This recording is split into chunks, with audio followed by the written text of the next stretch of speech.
China, a great country with over 5,000 years of uninterrupted civilization, has countless achievements in its history and endured many hardships. To this day, modern China radiates a new and impressive energy. Let us decipher through culture the answers to the magical codes that lie behind this powerful vitality.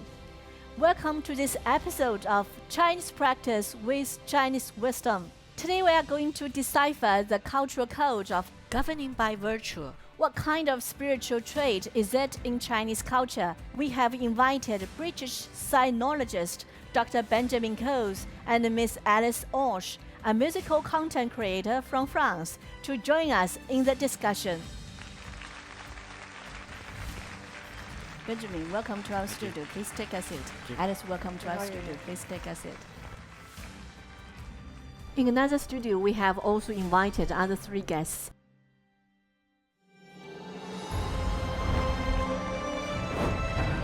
Professor Wang Bingling, Professor Shen Xiangping, and American historian Dr. Andrew Field.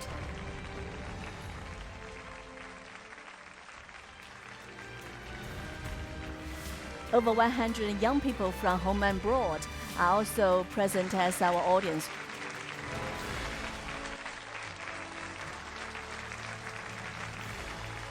Before we start today's discussion, let's watch a short video. Good officials is the one that embodies qualities of a gentleman. Who know what people needs, who can lead people, and who is motivated, of course, and who has educated. Yu Fei was one of the Chinese, hero in terms of talking about two characters that one must possess.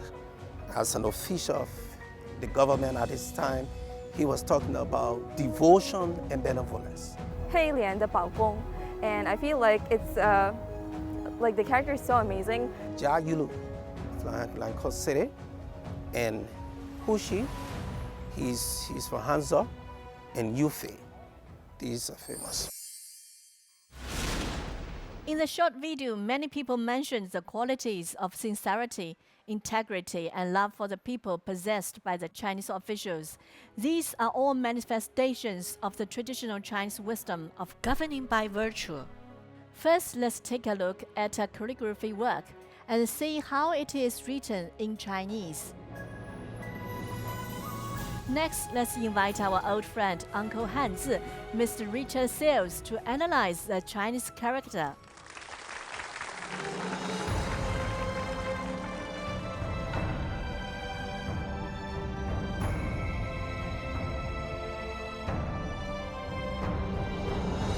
Hello everyone, my name is Richard Sears.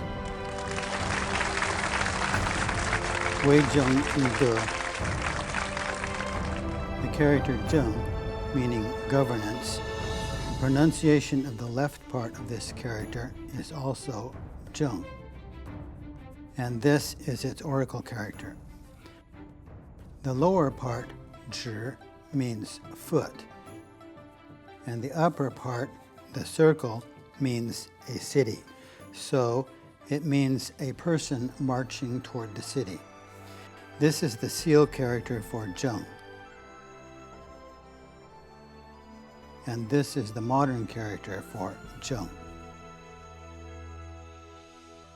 The right part of Zheng, or governance, is the hand with a tool.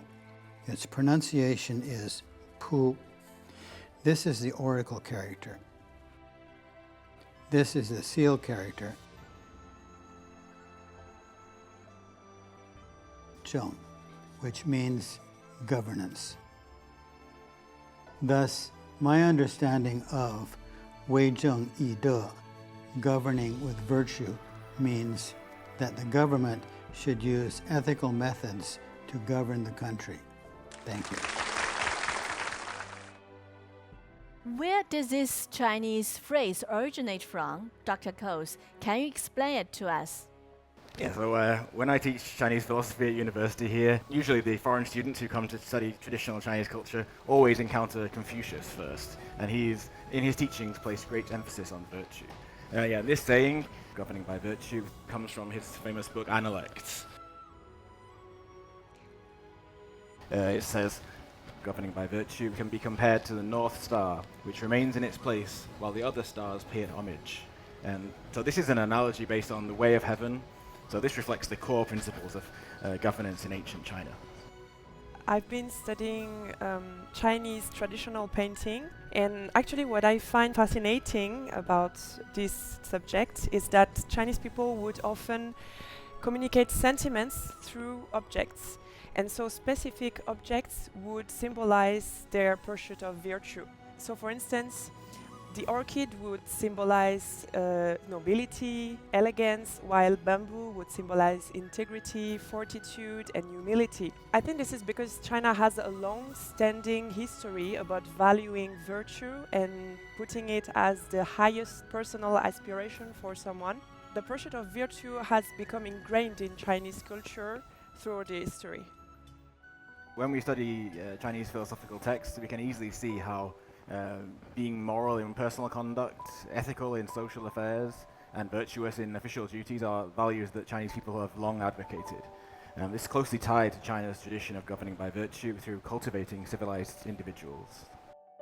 Actually, Chinese people's emphasis on governing by virtue is not just in classics. Today I'm going to introduce you an artifact from ancient China.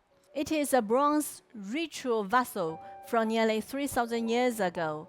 This bronze ritual vessel records the story of Da Yu, an ancient king famous for his concerns for the people and selfless dedication to flood control.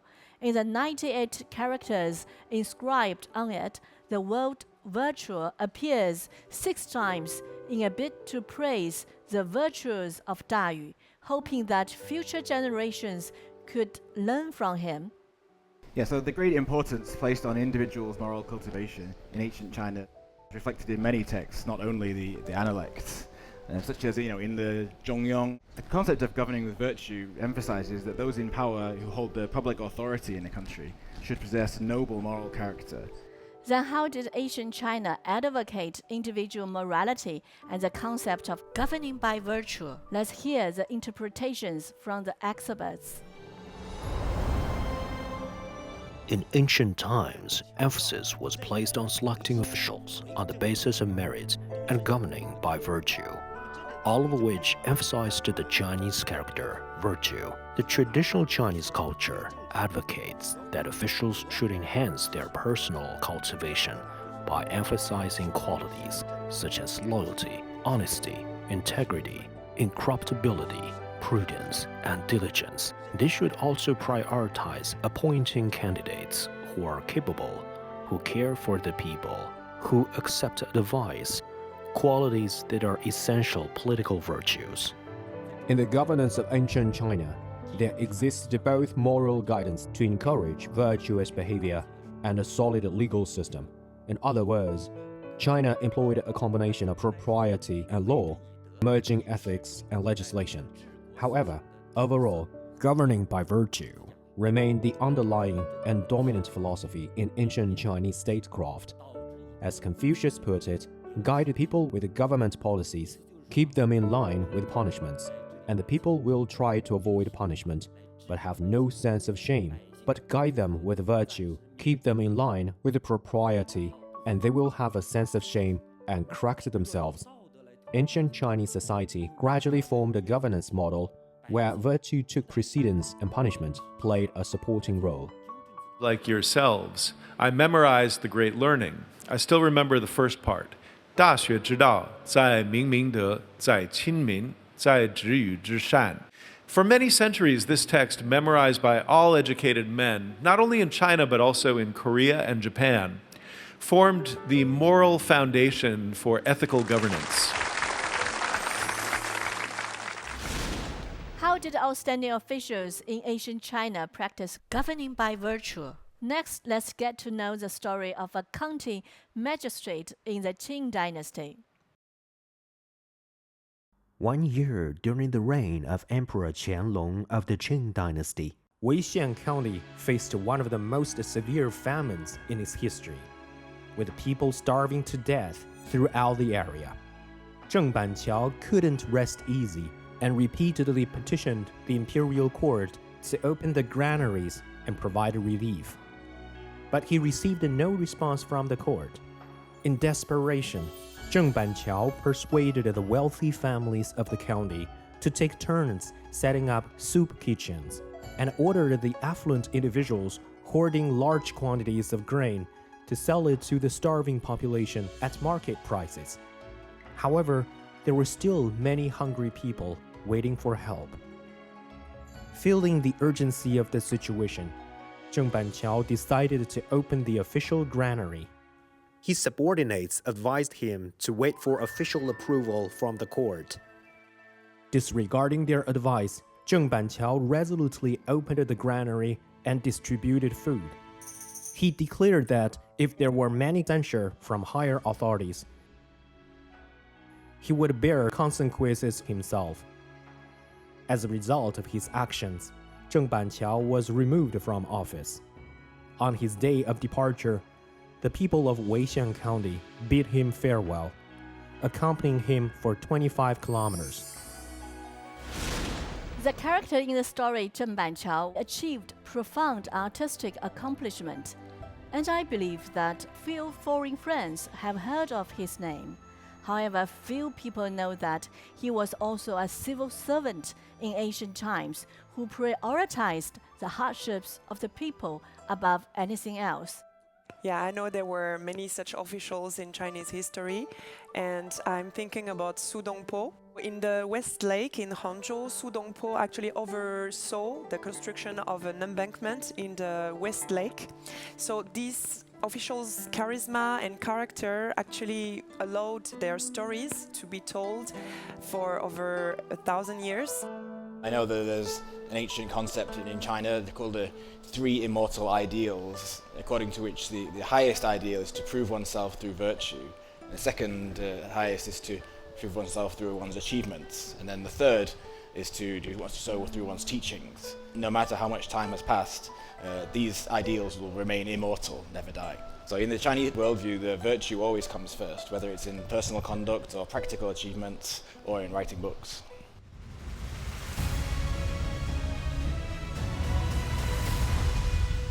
The concept of governing by virtue has continually and subtly influenced the governance and leadership practices of the Chinese people. In modern times, under difficult and harsh conditions, a Communist Party of China chose to go through thick and thin together with the people. Next, let's go to Jinggang Shan Revolution Museum to have a look.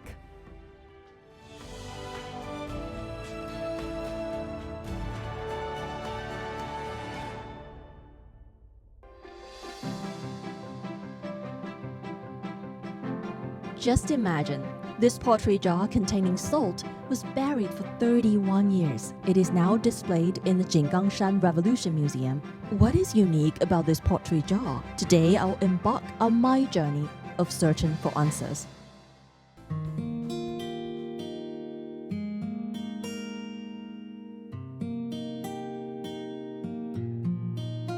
Nice to meet you. Nice to meet you.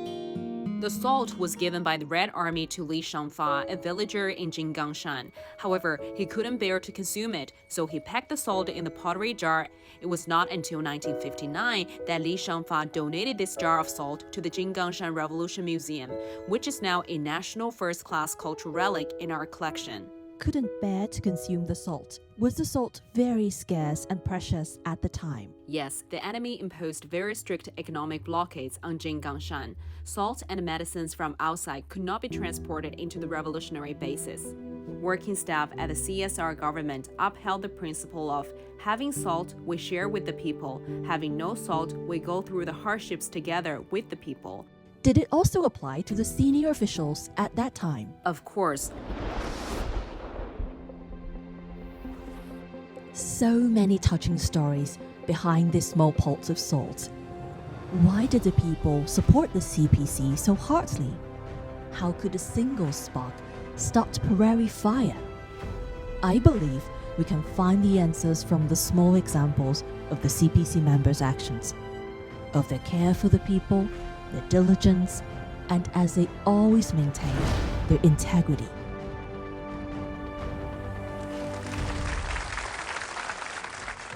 As attested by American journalist Edgar Snow in his famous book Red Star Over China, Mao Zedong, Zhou Enlai, Peng Dehuai, and other leaders led an austere life in the mountainous region, living in primitive cave dwellings, eating simple meals of rice and potatoes, and sleeping on kang beds. I personally witnessed these dwellings when I made a visit to Yan'an in 2021 and saw for myself how the revolutionary leaders lived. Though I had studied the history of the revolutionary movement and read many books on the subject, I was left with a deep impression of the sacrifices these leaders made to build a better and stronger China.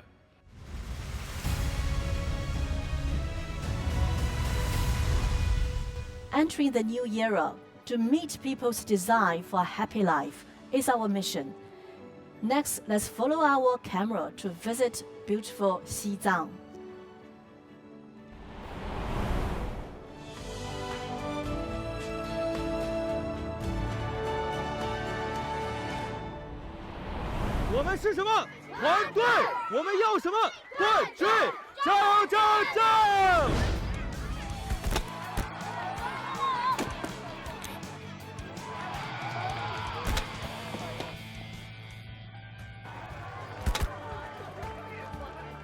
This is a very intense match, and it is a beautiful standard 11-a-side football pitch.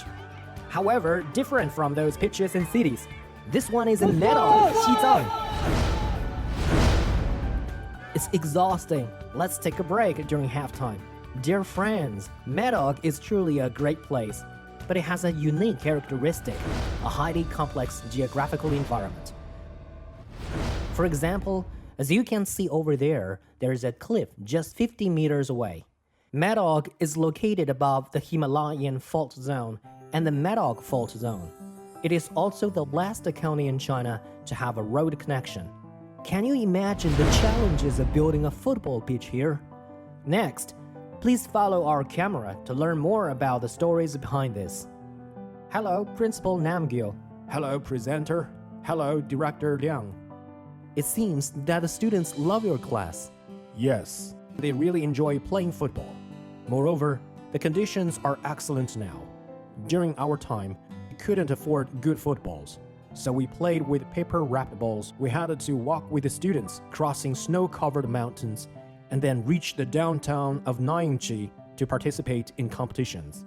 I can understand why we built such a beautiful mountaintop football pitch. Quite challenging, right? Let's walk around. It's all mountainous terrain. It was very challenging to bring in the large materials for the construction of the football pitch. During the rainy season, the roads often collapse here, making it difficult for vehicles to enter. To meet the construction deadlines, you have to carry steel materials yourselves. It really was an uphill climb. So the process was indeed very challenging. But when children playing football on this new pitch, we felt that everything had been worth it. Yes, everything was worth it. The football pitch on the edge of the cliff is like a metaphor. It signifies that no matter how challenging the conditions are, they cannot deter people from yearning for a better life. Batches of 8 officials to Xizang are on their journey with the local people together to pursue a better life. They have etched their loyalty, faith, and passion in the place closest to the sky.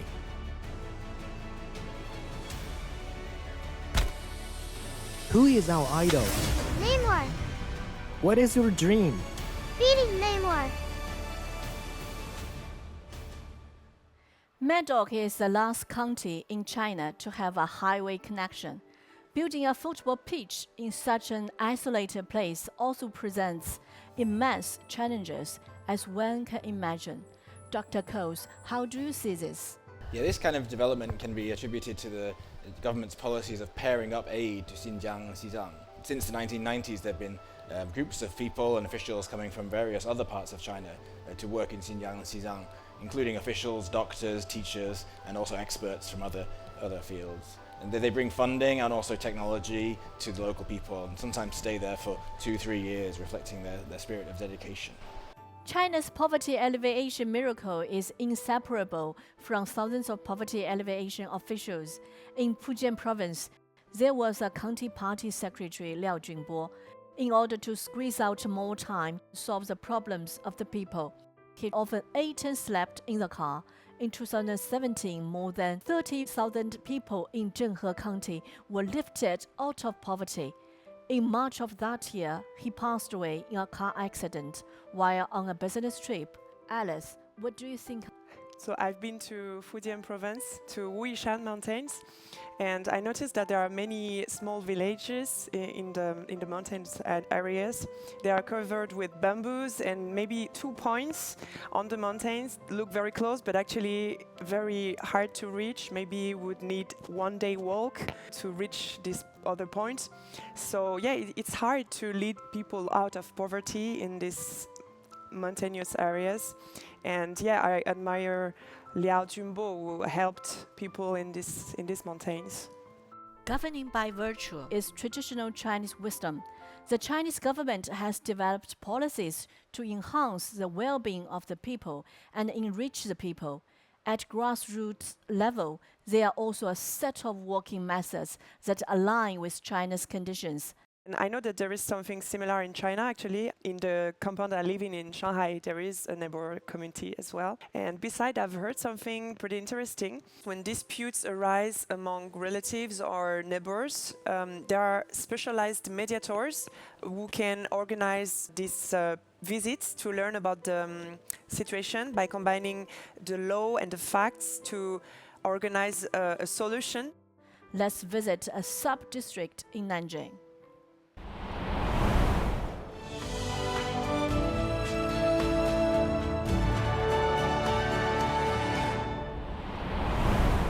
Located at the eastern foothills of the Purple Mountain in Nanjing, Shanlin Sub-District has a population of 280,000. It is a modern urban neighborhood that combines higher education institutions, commercial sections, and residential complexes. However, this area used to experience frequent conflicts and disputes because issues couldn't find a channel for reporting at the grassroots level, and there was a lack of resolution. Take our Shanlin New Village as an example. In 1999, when we moved in, there were 1,056 basements which were used as mahjong parlors, small restaurants, etc. It was a dirty, messy, and unpleasant environment with significant safety hazards, which resulted in strong complaints from the residents. Finding the right methods was the key to finding a breakthrough in addressing the conflicts among the people. Xianlin Sub-District Administration has chosen to rely on the law and the power of reasoning to persuade the people. We explain with reason and empathize with compassion. The sub-district administration and community have formed 6 working groups. Visit the households, address their practical matters, help them find employment, and coordinate temporary storage points for the basement clutter. After 10 months' hard efforts, residents turned from not appreciating the situation to actively participating and supporting the work. The sub-district administration repainted and partitioned all the basements. For over a decade, Xianlin Sub-District Administration and supported by moral governance to nurture with warmth and kindness like the spring breeze and rain. The administration has served thousands of households by integrating government work into people's livelihoods.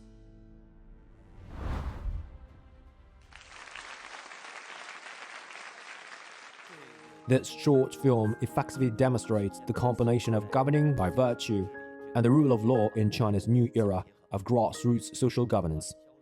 We need to lay emphasis on both the rule of law and the rule of virtue, ensuring both the role of the law in regulating behavior and the role of ethics in shaping the mind, so that law and virtue promote and enhance each other, and rule of law and rule of virtue complement each other. Grassroots governance is the last mile of national governance, as it is the nerve endings where people perceive the effectiveness of public services. It is the vivid embodiment of governing for the people that grassroots party members and officials check for problems and find solutions. Yeah, so obviously beyond the rule of law, the Chinese people place great emphasis on Confucian virtues like personal cultivation, family harmony, governing the country and securing the state, and other kinds of principles of conduct in daily life. So and these are like you can say, constitute the foundation of moral governance in China. So Chinese officials are expected to take the lead in observing these kind of principles and serve as role models for the general public to cultivate a good social atmosphere and moral and healthy lifestyle. And so when officials are able to resolve disputes and conflicts effectively, people regard them as more trustworthy. In your opinions, what makes a virtuous political leader? Chinese proverb saying 千里之堤，溃于蚁穴. It means 1,000-mile dike can be destroyed by an ant hole. So I believe that a virtuous political leader should, first of all, possess a high level of self-discipline, and so strengthening one's personal cultivation through attention to small details in life, prioritizing family values, and cultivating healthy interests and hobbies can help to continuously improve our moral character. The Communist Party demands that members understand political virtue, maintain public virtue, and be strict in individual virtue. So Alice just spoke about was mainly the third one of these. The first two express their broader kind of commitment to political ideals and understanding their role to serve the people wholeheartedly. Following this kind of ideal, the Chinese government in recent years continued to increase provisions of education, healthcare, and social security and employment benefits. And these are all measures that firmly address people's pressing practical concerns, so demonstrate this principle of governing by virtue in modern context. Thank you all. The long-standing Chinese civilization owes much to the wisdom of governing by virtue. Chinese President Xi Jinping was quoted as saying that it is strength of character that allows communists to win the support of the people. All party members must be mindful of the greater good, observe public morality, and maintain strict personal integrity. We must be incorruptible in character and deed. We must devote ourselves wholeheartedly to our public duties, cultivate ourselves by living simply, and forever preserve for our righteous and upstanding political character. In current ever-changing times, this is the Chinese wisdom that China has contributed to global governance. And today I would like to invite two of you to affix the engraved seals for our programs today.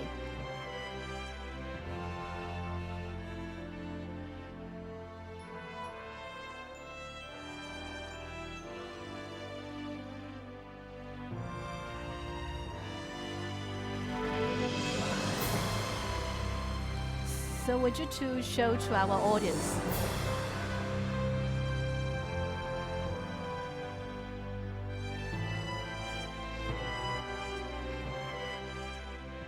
And thank you for watching today's episode of Chinese Practice with Chinese Wisdom. See you next time.